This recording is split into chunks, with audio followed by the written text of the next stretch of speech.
vemos nosso Senhor Jesus quando ele esteve aqui na terra. Descobrimos que nele, e somente nele, vemos um homem perfeito. Somente nele está a plenitude da excelência moral. Passamos agora para outro lado dessa imagem. Tendo visto o que ele era e é, agora consideraremos o que ele não era e não é. Isto é, temos que olhar para ele em relação a toda a questão do pecado. O Novo Testamento traz abundante evidência da impecabilidade de nosso Senhor Jesus. Veremos algumas referências nos evangelhos, depois nas epístolas. Em João capítulo 8, no Evangelho de João capítulo 8, o Senhor Jesus, conversando com um grupo de judeus que eram hostis a ele e que recusavam acreditar em suas palavras, fez-lhes uma pergunta para mostrar que suas palavras eram confiáveis. Ele disse: "Qual de vocês me convence do pecado?" Versículo 46 do Evangelho de João capítulo 8. Em outras palavras, havia alguém entre eles que pudesse fazer uma acusação de pecado contra ele? Alguns deles poderiam provar alguma transgressão em sua vida ou qualquer falsidade em suas palavras? Se houvesse algo que eles pudessem apresentar em resposta, eles o teriam feito e esse seria o momento ideal para isto. Mas não havia nada. Em sua resposta ainda era usada por aqueles que sabem que perderam o argumento. Xingamentos. Tu és um samaritano e tens um demônio. Versículo 48. Isso só prova que eles não tinham argumento em relação a esta bendita pessoa. Ele não tinha, nunca pecou, nunca na sua boca se achou engano. No capítulo seguinte do Evangelho de João, ou seja, capítulo 9, o Senhor Jesus curou um cego no sábado. Para grande aborrecimento dos fariseus, a briga verbal que se seguiu com o homem curado é interessante por várias razões, uma das quais são seus esforços cada vez mais desesperados para fazê-lo reconhecer que o Senhor Jesus era um pecador. Leia o capítulo 9, se ainda não leu essa história, do Evangelho de João, do versículo 13 ao 34. No final do capítulo, longe de declarar o Senhor pecador, o homem o reconheceu, o homem cego que foi curado, como o Filho de Deus, versículos 35 a 38. Deixando os líderes frustrados em seus esforços e condenados pelo Senhor à cegueira judicial, versículos 39 a 41 deste capítulo. É um erro grave negar a pessoa e a perfeição de nosso Senhor Jesus. Quando os líderes da nação o levaram diante de Pilatos, seu objetivo era provar que era um criminoso. Se alguma vez houve algo que eles pudessem apresentar como prova, certamente era a hora de fazê-lo. No entanto, o registro de seu julgamento mostra exatamente o oposto. Por exemplo, eles acusaram de ser ou de dizer que as pessoas não deveriam pagar imposto a César, Lucas capítulo 23, versículo 2, quando na verdade, no início daquela semana, ele havia dito ao povo, no contexto de uma discussão sobre o pagamento de impostos, que eles deveriam dar a César o que era de César. Por exemplo, Lucas capítulo 20, versículo 25, claramente, para dizer o mínimo, eles estavam sem provas. Pilatos teve que reconhecer que ele disse, não encontro nele culpa. João capítulo 19, versículos 4 e 6. Alguns podem argumentar que, ao dizer isto, ele quis dizer apenas que o Senhor Jesus não fez nada digno de morte e que isto não é em si mesmo uma afirmação de sua impecabilidade. No entanto, Pilatos foi mais longe, chamando-o de este justo. Mateus capítulo 27, versículo 24, concordando com sua esposa, que anteriormente, no mesmo capítulo, chamou de aquele homem justo, versículo 19. Além disso, o ladrão disse que não havia feito nada de errado em relação ao Senhor Jesus, Lucas capítulo 23, versículo 41. E mais tarde, no mesmo capítulo, o centurião que estava ao pé da cruz declarou certamente: este era um homem justo, versículo 47. Voltando às epístolas, podemos ler as palavras de Pedro que estavam intimamente associadas a Jesus e que em sua primeira epístola declara francamente sobre o Senhor Jesus, o qual não cometeu pecado. 1 Pedro capítulo 2, versículo 22. Seria impossível declarar sua impecabilidade em termos mais claros. Pedro acrescenta, nem se achou dolo ou engano em sua boca. Não apenas em suas ações, mas em suas palavras. Ele não tinha pecado. Vale a pena notar que Pedro está se referindo a Isaías capítulo 53, versículo 9, que certamente está falando de ninguém menos do que o Senhor Jesus. Assim, tanto o Antigo Testamento quanto o Novo Testamento dão testemunho de sua impecabilidade.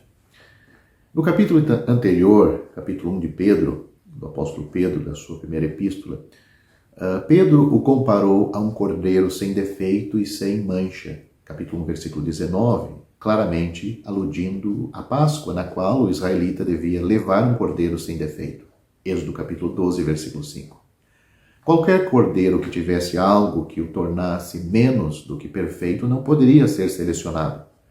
A mensagem de Pedro não poderia ser mais clara. O cordeiro pascal tinha que ser sem defeito, porque era um tipo do cordeiro de Deus, que ele mesmo é sem pecado. Em Hebreus capítulo 7, versículo 26, lemos, porque tal sumo sacerdote nos coube, que é santo, inocente e imaculado. Foi útil sugerir que essas três descrições apontam para três esferas diferentes. Santo o enfatiza em relação a Deus, inofensivo, suas interações com os outros, e imaculado, como ele era e é inalterado. Internamente ele é imaculado. Seja como for que o vejamos, a mensagem é enfática. Ele é sem pecado.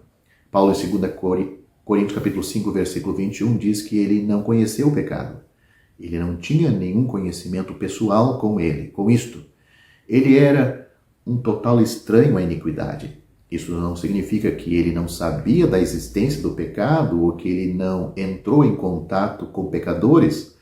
As Escrituras deixam isto muito claro. Significa que o pecado era absolutamente estranho a ele. Ele era totalmente puro em todos os aspectos de sua pessoa. É claro, ele ainda é assim. Tudo isso é verdadeiro e de vital importância, mas não é a história completa. Não é meramente que ele não pecou, ele não podia pecar. Isso é o que se entende por sua impecabilidade. Os versículos que vimos até agora implicam fortemente nisto, mas veremos que as Escrituras também o ensinam explicitamente. Em várias Escrituras do Novo Testamento, o Senhor Jesus é comparado e contrastado com o primeiro homem, Adão. Em 1 Coríntios capítulo 15, ele é referido como o segundo homem e o último Adão, em contraste com o primeiro homem, Adão. Capítulo 15 de 1 Coríntios, versículos 45 e 47. Uma coisa que Adão e o Senhor Jesus têm em comum é que ambos não tinham pecado quando apareceram neste mundo, um fato verdadeiro para nenhum outro homem que já viveu. No entanto, no que diz respeito à impecabilidade, havia uma enorme diferença entre eles. Adão era inocente, mas o Senhor Jesus era santo. Adão foi criado em um estado de inocência. Antes de a serpente entrar no jardim, ele não tinha consciência ou experiência do pecado. No entanto, ele era capaz de pecar. E como bem sabemos, pecou. Gênesis capítulo 3. Há fortes indícios nas Escrituras de que não passou um longo período de tempo entre sua criação e sua queda na tentação de pecado. Em relação a Adão, é isto. Em contraste, o Senhor Jesus era e sempre é santo. Foi assim que o anjo Gabriel o descreveu a Maria, Lucas capítulo 1, versículo 35. Adão nunca foi descrito desta maneira, mesmo antes da queda. Santo denota aquilo que o Senhor Jesus é intrinsecamente. Significa muito mais do que inocente. Não é apenas que ele não tinha pecado, mas que ele não tinha potencial para pecar, nem podia sentir qualquer desejo de pecado. Há momentos em que nós, pecadores, estamos dispostos a pecar, mesmo que não o façamos de fato. Isto nunca aconteceu com o Senhor Jesus Cristo. Ele não podia nem mesmo ter qualquer inclinação para o pecado. Tudo isto está envolvido na palavra santo, algo que Adão não era. Ele era inocente, mas nunca é descrito que ele era santo. Contra isso, alguns argumentariam que os pecadores salvos também são descritos como santos, tanto posicionalmente, por exemplo, um versículo que nós temos em relação à posição de santo do crente diz: portanto, irmãos santos, participantes da vocação celestial, Hebreus capítulo 3, versículo 1, e também santos na vida diária, por exemplo, sede santo porque eu sou santo, 1 Pedro capítulo 1, versículo 16. Assim, eles diriam: você não pode argumentar a favor da impecabilidade do Senhor Jesus usando esta palavra quando também é usada para pessoas que claramente são pecadoras, ou seja, dizer que por ele ser santo, ele não podia pecar, e os salvos que são santos, eles podem pecar, e pecam muitas vezes. Existe uma resposta a este protesto? Sim, claramente. No que diz respeito aos crentes serem santos, nós somos assim, posicionalmente, sendo separados para Deus, e é nosso por causa do que Cristo fez por nós. Não é inato para nós. Não éramos santos nesse sentido quando viemos ao mundo. E como vimos, nem mesmo Adão era.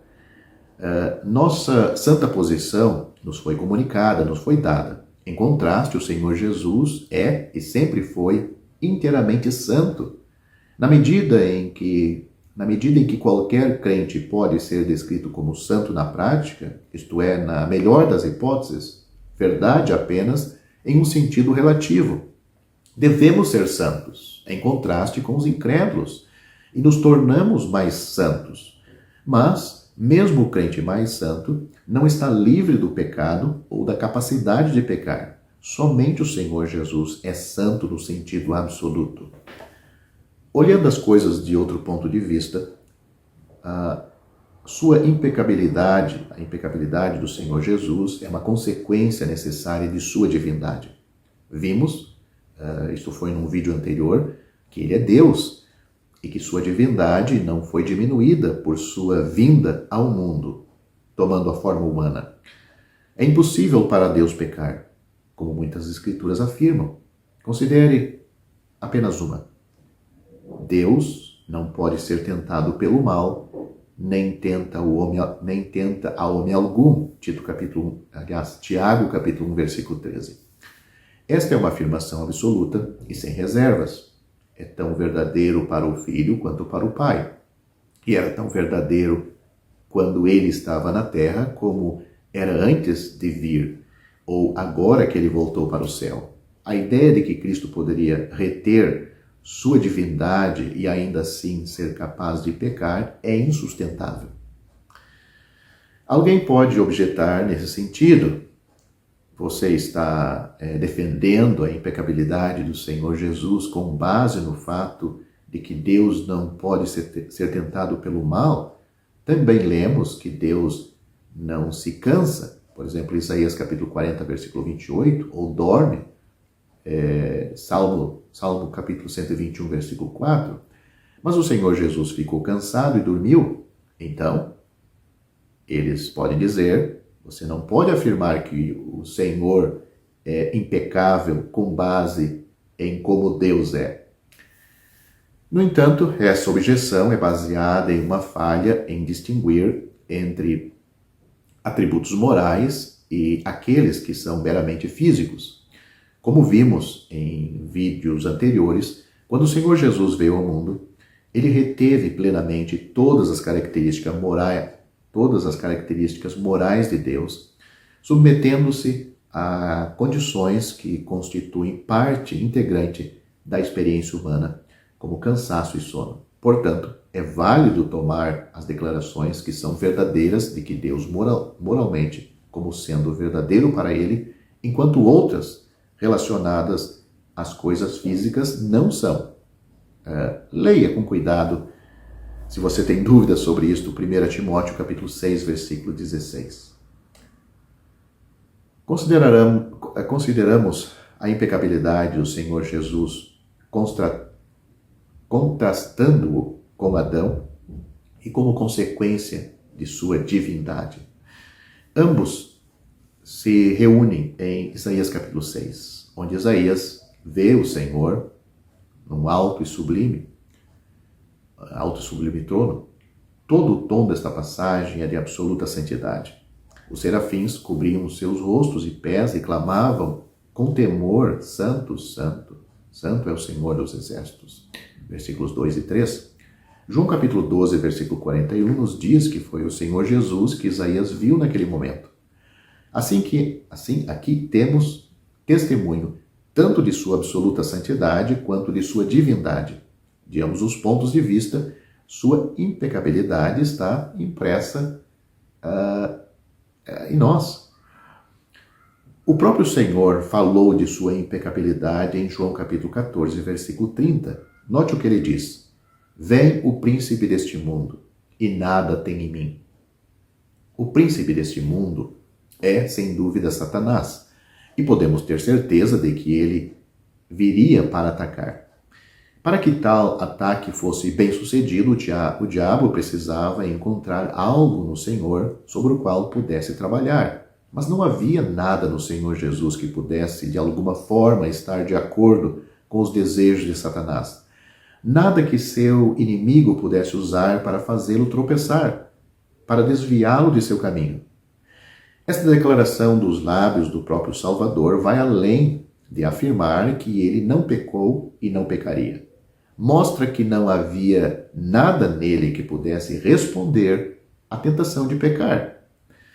Paulo e Pedro escrevem, respectivamente, que ele, o Senhor Jesus, não conheceu o pecado e não cometeu o pecado.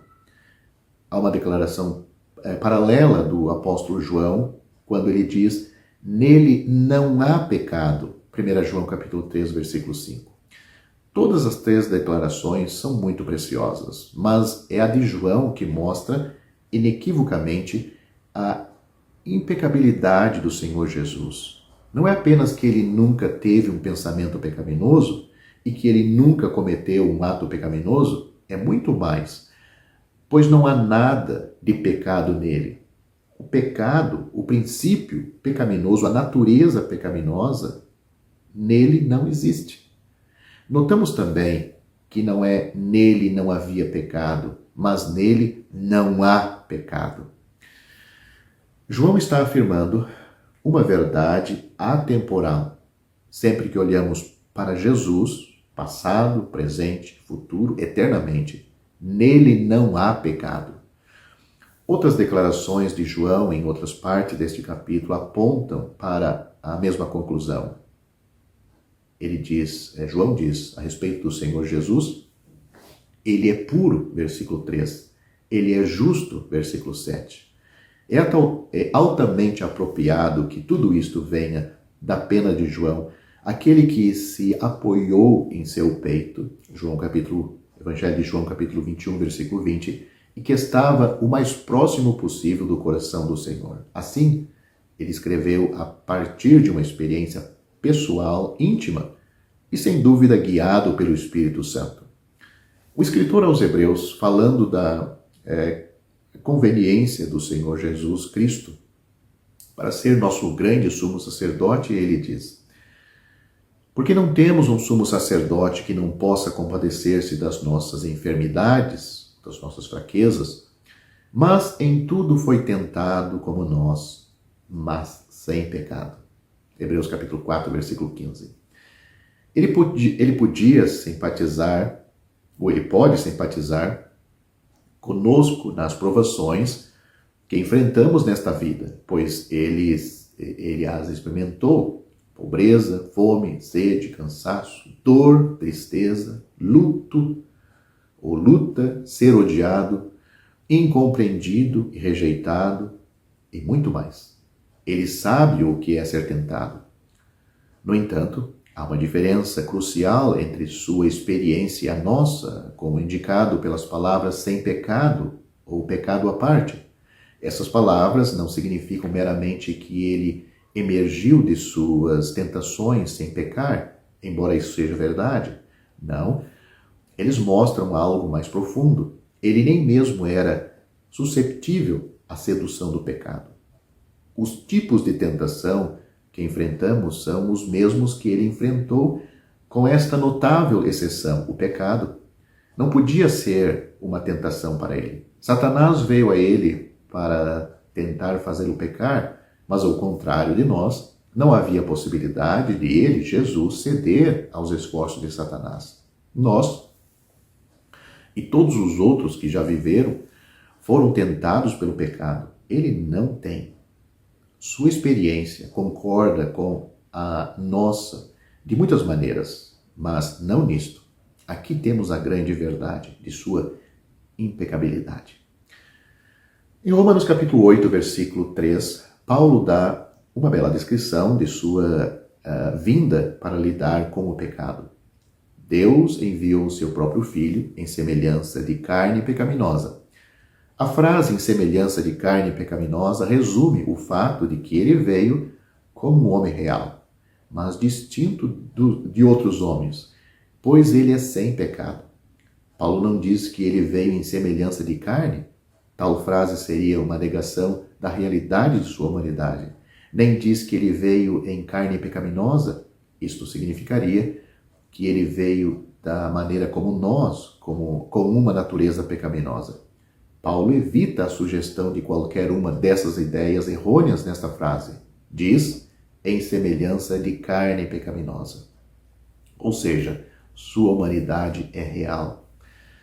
Ele é tão humano quanto nós e quando as pessoas o viram, ninguém poderia duvidar do fato de que ele veio em carne.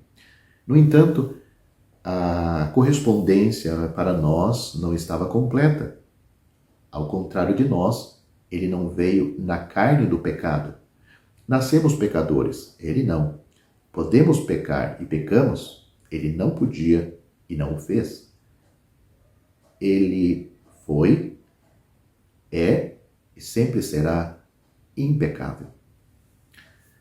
Lamentavelmente, algumas pessoas negam esta verdade. Na maioria das vezes, o caso que eles fazem centrar-se em suas tentações, qual era o propósito, até que ponto elas eram significativas e quão úteis elas são para nós.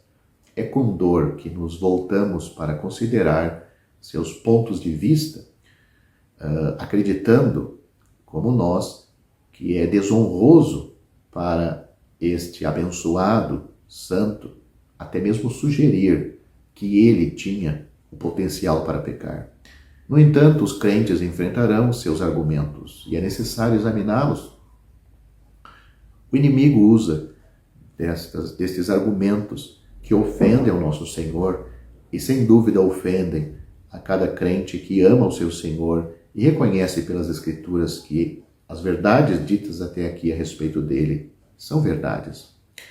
Em um nível, a declaração deles nem é digna de consideração, pois as Escrituras afirmam que as coisas que ele, Jesus, suportou na terra, incluindo suas tentações, são valiosas para nós. Isso deve resolver a questão para qualquer um que afirma acreditar na Bíblia. No entanto, levaremos tempo para responder à opinião deles, pois é bom conhecer alguma maneira pelos quais suas tentações são benéficas para nós. Veremos 3 áreas nas quais suas tentações são proveitosas para nós como crentes no mundo de hoje. Primeiro, eles fornecem a explicação de como a tentação ocorre e sua natureza. Lendo sobre eles, não temos dúvidas de que Satanás é o tentador. Ele era assim desde o início, Gênesis capítulo 3. e ainda é assim. Nos relatos das tentações do Senhor Jesus, em Mateus capítulo 4 e Lucas capítulo 4, nos é forçosamente mostrado que o diabo está em uma campanha implacável contra Deus e contra o seu povo, e que assim somos obrigados a ser o objeto de seus ataques em todo o nosso tempo aqui na Terra. Não apenas a identidade de nosso agressor e sua hostilidade inflexível são trazidas até nós, mas nos é dado uma visão de sua sutileza e dos métodos que ele usa para alcançar seus objetivos. Ele, por exemplo, procura colocar dúvida em nossas mentes quanto à pessoa do Senhor. Ele diz: se tu és o Filho de Deus, tenta nos fazer desobedecer a palavra de Deus. Curve-se e me adore, disse Satanás. Fazer falsas promessas, ele diz: tudo isto eu vou te dar. E citar as Escrituras fora do contexto para atender os seus propósitos. Está escrito, disse Satanás mais de uma vez para Cristo. Os registros das tentações do nosso Senhor também nos esclarece com relação às áreas em que somos vulneráveis a ataques. Estamos impressionados com a temporalidade disso.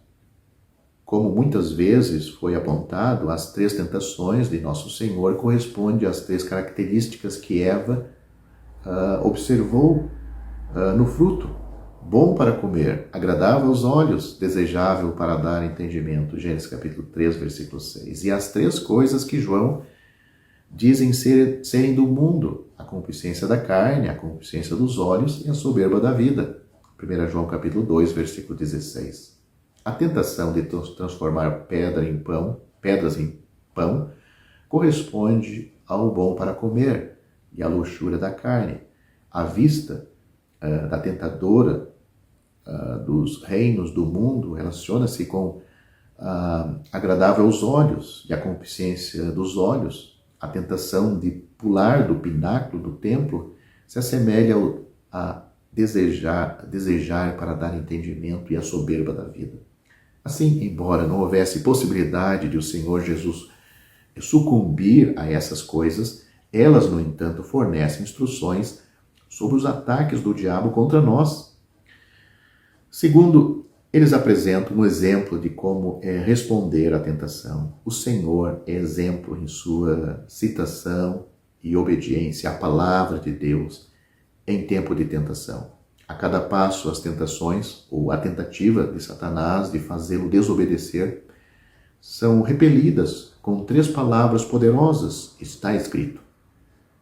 Ele afirma inequivocamente a plena autoridade das Escrituras. Deus fala e isso não deixa espaço para desobediência, obediência parcial ou compromisso. Estaríamos salvos de muitos problemas se tratássemos Satanás e o que ele lança em nós com a dependência sumária que o Senhor lhe dá aqui, baseado unicamente na palavra de Deus e em sua completa autoridade. Não apenas o Senhor cita as Escrituras, mas as que ele cita são apropriadas para a questão específica em jogo. É claro que isto não nos surpreende, pois o Senhor Jesus é Deus. Ele não teve que aprender as Escrituras, pois ele é o autor delas. E ele, que é infinitamente sábio, nunca lutou para encontrar uma passagem aplicável. No entanto, a lição para nós é clara. Seu exemplo nos mostra o valor inestimável das Escrituras em resistir ao diabo. Para nós, isso significa que precisamos ler, estudar, aprender e aplicá-la nos momentos e nas situações e nas ocasiões certas. Além desses pontos gerais, as respostas do Senhor às tentações específicas também são um padrão para nós sobre quais devem ser nossas prioridades. Primeiro, a palavra de Deus. Não devemos colocar nossas necessidades físicas acima das nossas necessidades de nos alimentar das Escrituras. Segundo, adoração a Deus. Devemos adorá-lo e servi-lo, não Satanás ou qualquer outra pessoa. Terceiro, é a vontade de Deus. Não colocá-lo à prova fazendo deliberadamente coisas que estão fora da sua vontade. Por último, mas certamente não menos importante, eles provam a experiência que o Senhor Jesus tem para nos ajudar em nossas provações. Isso é uma coisa tremenda. As tentações não são apenas valiosas para nós à luz de seus ensinamentos instrutivos e do exemplo que fornece, mas também asseguram que o Senhor Jesus está perfeitamente qualificado para a sua presente obra como sacerdote. Há alguém à direita de Deus que sabe o que passamos, sabe no sentido mais rico, pois ele o experimentou. Note o que a Bíblia diz: pois não temos um sumo sacerdote que não possa compadecer-se das nossas fraquezas, mas um que em tudo foi tentado como nós, mas sem pecado. Hebreus capítulo 4, versículo 15. Porque, tendo ele mesmo sido tentado, pode socorrer os que são tentados. Hebreus capítulo 2, versículo 18. Antes de passar para outro assunto, veremos a impecabilidade de nosso Senhor Jesus de um ângulo diferente. Tendo visto o ensino positivo sobre o assunto, vamos olhar para ele de forma negativa. Isto é, veremos algumas das implicações que havia se o Senhor Jesus pudesse ter pecado. É importante fazer isto, pois há pessoas sinceras que aceitam a negação de sua impecabilidade. Podemos apenas concluir que eles não conseguiriam ver as sérias ramificações de tais ideias, as consequências que isto traria se fosse possível o Senhor Jesus pecar. O objetivo é apontar algumas destas ramificações. A Bíblia ensina que Deus é imutável. Por exemplo, Malaquias capítulo 3, versículo 6 diz: Eu, o Senhor, não mudo. Se o Senhor Jesus poderia ter pecado, então Deus é capaz de pecar. Isto, por sua vez, significaria que Deus é mutável, não imutável mais, que ele pode mudar, contradizendo assim o testemunho das Escrituras. Também significaria, por exemplo, que ele não é onipotente, pois aquele que pode pecar deve ter um grau de suscetibilidade nele. E isso é apenas o começo. Em suma, a negação de sua impecabilidade é uma negação das grandes doutrinas das Escrituras sobre os atributos de Deus, coisas mais claramente declaradas na palavra de Deus, nas Escrituras. A Bíblia ensina a soberania de Deus sobre seu universo. Ele tem um grande e glorioso plano. Ele fez todas as coisas segundo o conselho de sua vontade. Efésios capítulo 1, versículo 11. Isso culmina em Deus sendo tudo em todos. 1 Coríntios capítulo 15, versículo 28.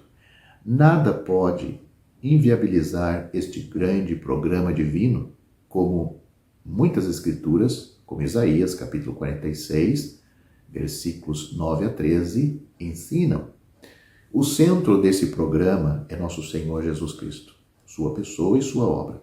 Se ele pudesse ter pecado, então o programa de Deus para o universo poderia ter sido frustrado.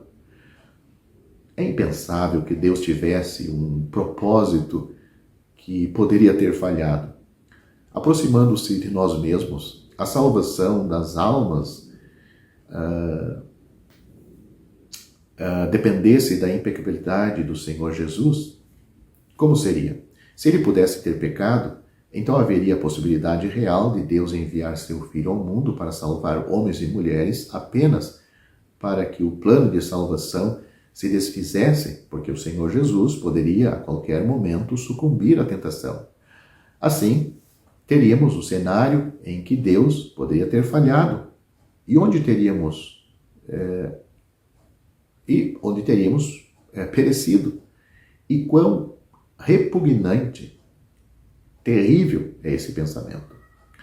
O próprio Cristo teria perecido, isso é, o teria tornado um pecador sem que ninguém, ou sem ninguém que pudesse salvá-lo. Certamente, todos devem sentir repulso por tais sugestões sacrílegas. No entanto, se o Senhor Jesus pudesse ter pecado, essas coisas indescritíveis teriam sido possíveis. Aqueles que dizem que o Senhor Jesus não era impecável quando esteve na terra e poderia ter pecado naquela época, estão efetivamente dizendo que ele ainda é capaz de pecar. Afinal, ele é o mesmo homem hoje e eternamente. Ele é o mesmo ontem, hoje e eternamente. Se ele foi capaz de pecar quando estava aqui na terra, a Bíblia diz que ele é o mesmo ontem, hoje e eternamente. Hebreus capítulo 13, versículo 8. Se ele poderia ter pecado, então, o que há para impedi-lo de pecar agora? Ou em algum momento no futuro? Responder a esta pergunta, afirmando que não há possibilidade de ele pecar agora, porque ele está no céu, onde não poderia ser tentado, é uma afronta ao seu caráter santo, porque está dizendo que ele só é sem pecado por causa de onde ele está, e não por quem ele é ou quem ele é. Além disso, mesmo que fosse sua presença no céu, que fosse a garantia contra ele pecar agora, isso não seria um consolo, pois ele nem sempre estará no céu. Lemos que ele voltará à terra, Zacarias capítulo 14, versículo 4. Por exemplo, diz que os seus pés estarão sobre o Monte das Oliveiras. A terra naquele tempo ainda terá pecado e pecadores nela. Se ele foi capaz de pecar quando ele esteve aqui, mas não pecou, em uma terra pecaminosa pela primeira vez, então ele ainda seria capaz de pecar quando ele viesse novamente. Isso, se fosse verdade, também impactaria a nossa salvação. Como vimos, se ele não fosse impecável, então haveria a possibilidade de que, por seu pecado, o plano de salvação não tivesse sucesso. No entanto, as implicações são ainda mais terríveis, pois se esse ensinamento fosse verdadeiro, nossa salvação não estaria segura ainda hoje. Sim, a salvação flui do trabalho feito na cruz, mas, como o Novo Testamento ensina, principalmente na Epístola aos Hebreus, a garantia dessa salvação é um Salvador sem pecado, imutável e sempre vivo à mão direita de Deus. Se ele é capaz de pecar, então não estamos seguros, nem mesmo temos a vida eterna, pois a vida que temos pode ser perdida. Se a vida que temos pode ser perdida, não é eterna. Já é ruim o suficiente pensar em como o plano de Deus pode ser falhado. No entanto, pensar que ainda assim o plano de salvação poderia falhar seria realmente assustador. Tudo isso vai contra o claro ensino das Escrituras. O Senhor Jesus nunca poderia pecar, passado, presente ou futuro. Não há possibilidade de que o plano de salvação de Deus possa falhar. Nunca houve e nunca haverá. A impecabilidade de nosso abençoado Senhor e Salvador Jesus Cristo sustenta todo o propósito de Deus para nós, para o mundo e para todo o universo, agora e para sempre. Temos que dizer, bendito seja o seu nome. Infelizmente, há, no entanto, aqueles que argumentam que ele era capaz de pecar enquanto concorda que ele realmente não o fez. É um outro ponto. Geralmente, o caso deles diz respeito às tentações que o Senhor Jesus sofreu quando ele esteve na terra. As tentações no deserto não são o único exemplo de Satanás tentando afastá-lo da vontade de Deus. Veja, por exemplo, uma outra ocasião, em Mateus capítulo 16, versículos 21 a 23. Mas Para o propósito desta discussão, será suficiente considerar as tentações do deserto, que temos em Mateus capítulo 4 e Lucas capítulo 4. E quando falamos de suas tentações, serão estas a que nos referimos. Os argumentos daqueles que negam sua impecabilidade são duplos. Se ele não podia pecar, então, primeiro, as tentações não eram genuínas. E segundo, suas tentações não tinham valor prático para nós. Consideramos o primeiro. A impecabilidade torna suas tentações uma mera pretensão, um não-evento. Foi um não-evento feito para parecer real quando não era? Vamos considerar isso do ponto de vista de 3 personalidades que estiveram profundamente envolvidos.